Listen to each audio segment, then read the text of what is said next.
بسم اللہ الرحمن الرحیم۔ آج کے درس میں سورہ مائدہ، سورہ انعام اور سورہ اعراف کا خلاصہ بیان کیا جائے گا۔ تو سب سے پہلے سورہ مائدہ، کیونکہ اس صورت میں مائدہ کا ذکر ہوا ہے۔ عیسیٰ علیہ السلام کے حواریین جو تھے انہوں نے عیسیٰ علیہ السلام سے درخواست کی تھی کہ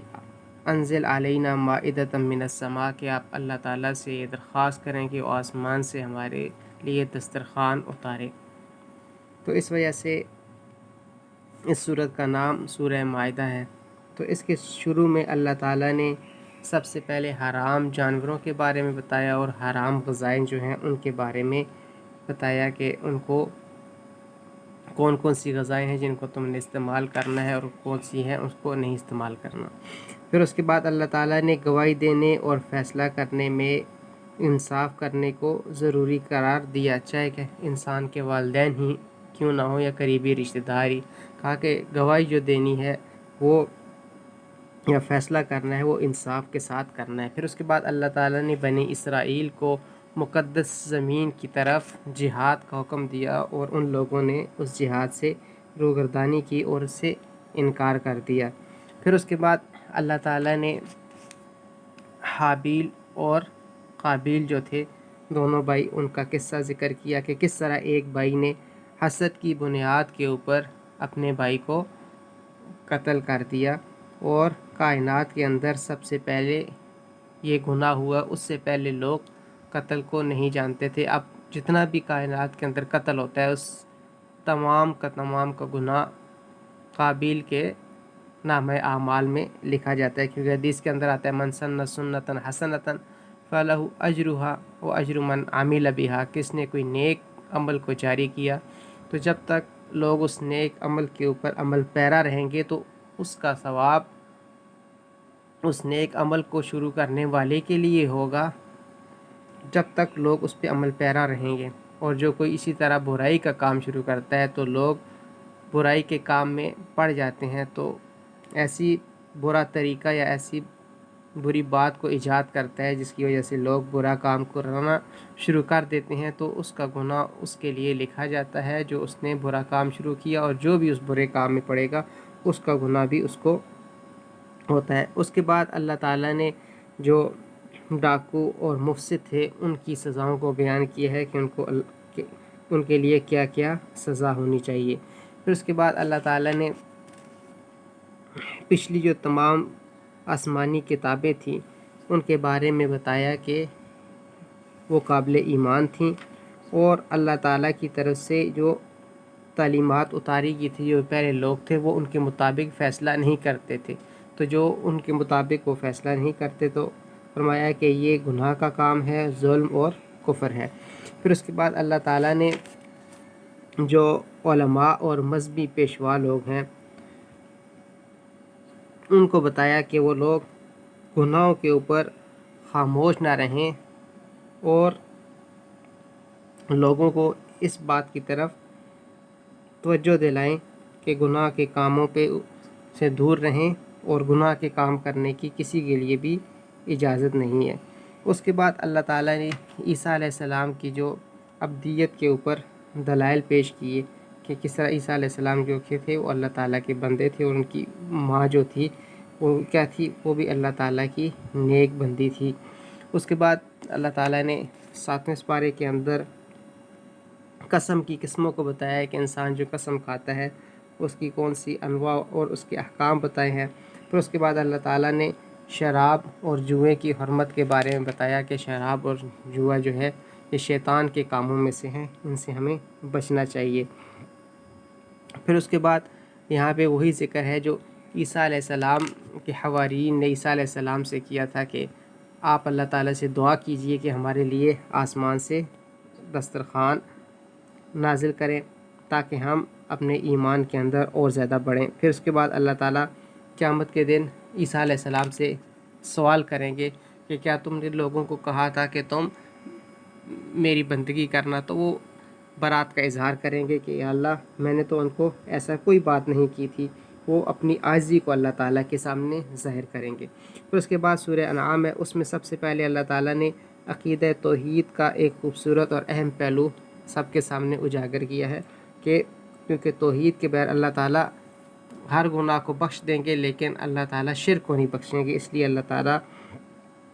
توحید کے مسئلے میں، توحید یہی ہے کہ انسان صرف اللہ ہی کی بندگی کرے، ذات کے اندر بھی اور صفات کے اندر بھی کسی کو بھی شریک نہ کرے۔ پھر اس کے بعد اللہ تعالیٰ نے دنیا کی جو زندگی ہے اس کا ایک مختصر سا نقشہ کھینچا، اور قیامت کے دن ایسے لوگوں کا جو کہ نیک اعمال نہیں کرتے، اللہ تعالیٰ کو راضی نہیں کرتے، ان کا بتایا کہ قیامت کے دن ان کے لیے حسرت اور افسوس ہوگی۔ پھر اس کے بعد اللہ تعالیٰ نے گزشتہ جو قومیں تھیں ان کے اوپر آنے والے 2 عذابات کو ذکر کیا کہ یہ 2 قسم کی اللہ تعالیٰ نے ان کے اوپر اجتماعی آزمائشیں بھیجی تھیں۔ پھر اس کے بعد اللہ تعالیٰ نے اپنے علم غیب کے بتایا کہ کلی اور جزئی جو بھی علم ہے وہ اللہ تعالیٰ ہی کے پاس ہے، اللہ کے علاوہ کوئی بھی کچھ نہیں جاننے والا۔ پھر اس کے بعد اللہ تعالیٰ نے تنبیہ کی کہ عذاب کی 3 صورتیں تمہارے اوپر آ سکتی ہیں اگر تم اللہ تعالیٰ کی نافرمانی کرو گے۔ تو اس کے بعد اللہ تعالیٰ نے عقیدہ توحید کو بتلایا اور سورج اور چاند وغیرہ کا تذکرہ کیا ابراہیم علیہ السلام کا قصہ بیان کر کے۔ پھر اس کے بعد اللہ تعالیٰ نے قدرت کی چند جو آفاقی نشانیاں ہیں ان کو بیان کیا، دن رات، سورج، چاند، انسان کی پیدائش اور زمین اور نباتات وغیرہ ان کا نکلنا، یہ سارا اللہ تعالیٰ نے اس میں بیان کیا۔ پھر اس کے بعد 8ویں پارے میں اللہ تعالیٰ نے سب سے پہلے ذبح کے احکام بیان کیے اور جانوروں کے حلال ہونے کے لیے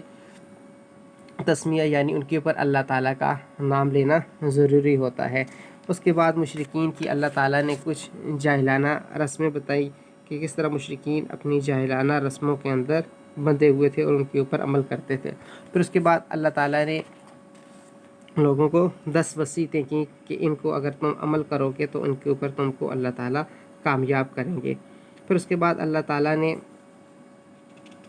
مومن کا ہر عمل بتایا کہ مومن کا جو ہر عمل ہوتا ہے، اس کی زندگی کا ہر لمحہ جو ہوتا ہے وہ اللہ تعالیٰ ہی کی ذات کے لیے ہوتا ہے، اس کا مرنا جینا سب کچھ وہ کہتا ہے کہ میرا اللہ ہی کی ذات کے لیے ہے۔ پھر اس کے بعد ہے سورہ اعراف۔ سورہ اعراف کے اندر سب سے پہلے اللہ تعالیٰ نے شیطان کا تکبر ذکر کیا کہ کس طرح شیطان نے تکبر کیا تھا اور تکبر کر کے اللہ تعالیٰ کی بارگاہ میں مردود ہوا تھا اور اس نے انسانوں کے ساتھ جو اپنی دشمنی تھی اس کو ظاہر کیا تھا۔ پھر اس کے بعد اللہ تعالیٰ نے لباس اور اس کے کچھ شرعی احکام بیان کیے۔ پھر اس کے بعد اللہ تعالیٰ نے بتایا کہ اگر انسان کی نیت جو ہے، انسان کی نیت درست ہو تو انسان اللہ تعالیٰ کی نعمتوں کو استعمال کرتا ہے، جس طرح کہ مسلم شریف کی روایت میں بھی آتا ہے کہ ایک صحابی نے کہا کہ یا رسول اللہ میرا دل کرتا ہے کہ میں اچھے کپڑے پہنوں اور میرا لباس اچھا، تو آپ نے فرمایا یہ تکبر نہیں ہے، تکبر یہ ہے کہ بلکہ لوگوں کو حقیر جاننا۔ پھر اس کے بعد اللہ تعالیٰ نے اصحاب جنت اور اصحاب جہنم ان کی باہمی گفتگو کو ذکر کیا، کس طرح کہ ان لوگوں نے آپس میں بات کی، تو کس طرح آپس میں وہ ایک دوسرے کے سامنے کچھ بیان کریں گے باتیں، تو ان کے بارے میں بتایا۔ پھر اللہ تعالیٰ نے مرنے کے بعد دوبارہ زندہ ہونے کے اوپر دلائل دیے کہ کس طرح انسانوں کو مرنے کے بعد دوبارہ اللہ تعالیٰ زندہ کریں گے۔ پھر اللہ تعالیٰ نے 5 بڑی جو قومیں تھیں ان کا ذکر کیا، نوح علیہ السلام کی قوم کا ذکر کیا، قوم عاد اور ثمود کا، تو شعیب علیہ السلام کی قوم، ان تمام قوموں کا اللہ تعالیٰ نے ذکر کیا۔ پھر اللہ تعالیٰ نے برکت کے حصول کا نقشہ بتایا کہ انسان کو جو برکت ملتی ہے وہ کیسے ملے گی، تو اس کے اوپر کیسے عمل پیرا ہوا جا سکتا ہے۔ پھر اس کے بعد اللہ تعالیٰ نے جو نبی تھے، نبی کے معجزے کے اوپر بتایا کہ نبی کے جو معجزے ہوتے ہیں وہ جو دنیا کی جو مادی چیزیں ہوتی ہیں سب ان کے اوپر وہ غالب ہوتے ہیں۔ پھر موسیٰ علیہ السلام کا ذکر کیا کہ کوہ طور کے اوپر اللہ تعالیٰ کے ہاں گئے تھے اور اللہ تعالیٰ کی تجلی کا جو واقعہ پیش آیا۔ پھر اس کے بعد تورات میں جو اللہ تعالیٰ نے موسیٰ علیہ السلام کو بتایا کہ آخری نبی الزمان جو آئیں گے ان کے اوصاف اور ان کی تعلیمات کا واقعہ بتایا۔ پھر اس کے بعد جو اصحاب سبت تھے، یعنی ہفتے والے دن کی جن لوگوں نے نافرمانی کی تھی، تو اللہ تعالیٰ نے ان لوگوں کے بارے میں بتایا کہ انہوں نے نافرمانی کی تھی تو اللہ تعالیٰ کا ان کے اوپر عذاب آیا۔ پھر اس کے بعد اللہ تعالیٰ نے ساری انسانیت سے جو معاہدہ لیا تھا کہ الستُ بربکم، کیا میں تمہارا رب نہیں ہوں، تو سب نے کہا تھا کہ کیوں نہیں، آپ ہی ہمارے رب ہیں، اس کا اللہ تعالیٰ نے ذکر کیا۔ پھر اس کے بعد بنی اسرائیل کا وہ بڑا عالم جس کا نام بالن بن بعورہ تھا، جس نے صرف دنیا کی خاطر موسیٰ علیہ السلام کے لیے بد دعا کی تھی، تو اس کا عبرتناک انجام اللہ تعالیٰ نے ذکر کیا۔ پھر اس کے بعد اللہ تعالیٰ نے تلاوت اور ذکر کی ترغیب دی اور اس کے کچھ آداب بتائے۔ تو اللہ تعالیٰ سے دعا ہے کہ اللہ تعالیٰ ہمیں ان تمام نیک باتوں کے اوپر عمل کرنے کی توفیق عطا فرمائے۔ وآخر دعوانا الحمدللہ رب العالمین۔